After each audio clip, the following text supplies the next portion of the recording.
अस्सलाम वालेकुम नाजरीन। ड्रामा से बेलगाम तो और भी इंटरेस्टिंग हो चुका है क्योंकि अब आमना सामना होना है अफनान और रमशा का। कासिम साहब जो कि रमशा को अपनी बेटी मान चुके हैं और बड़ी इज्जत से अपने घर में मेहमान और फिर बेटी बना कर रखते हैं, उसके लिए जरूरत की चीजें भी ले आए।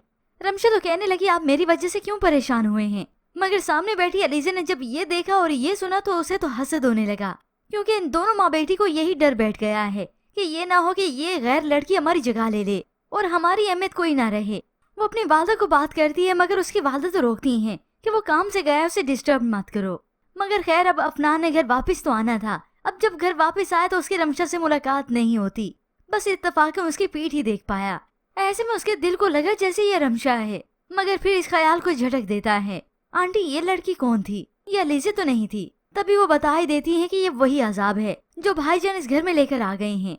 अब रमशा का कमरे में जाना भी होता है। जब अफनान अपने वाले से मुलाकात करता है उन्हें मिलता है, मगर रमशा और अफनान तब भी एक दूसरे को ना देख सके।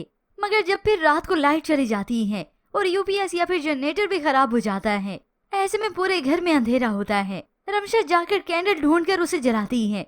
अब ऐसे में वो कैंडल जलाकर आ ही रही थी कि अफनान के सामने वहीं पर गिर जाती है, तो ऐसे में अफनान उसकी मदद करता है, कैंडल जलाता है और एन इसी वक्त दोनों ही एक दूसरे को देखते हैं और फिर देखते रह गए। वहीं पे ही दोनों साकित रह गए कि ये क्या हो गया। रमशा को दुख होने लगा कि वो किसके घर पर आ गई, अफनान के घर पर, और अफनान को गुस्सा आएगा कि रमशा मेरे घर पर क्यों आ गई, किस्मत ने इसे मेरे घर पर ही लाना था।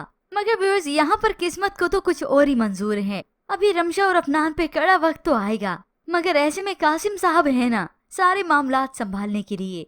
तो ऐसे में व्यूअर्स आपको क्या लगता है कि अफनान गुस्से से निकाल पाएगा इस रमशा को अपने घर से? इसके मुताबिक हमें अपनी कीमती राय का इजहार जरूर कीजिएगा। मज़ीद ड्रामा रिव्यूज के लिए आप देखते रहिए उर्दू टीवी।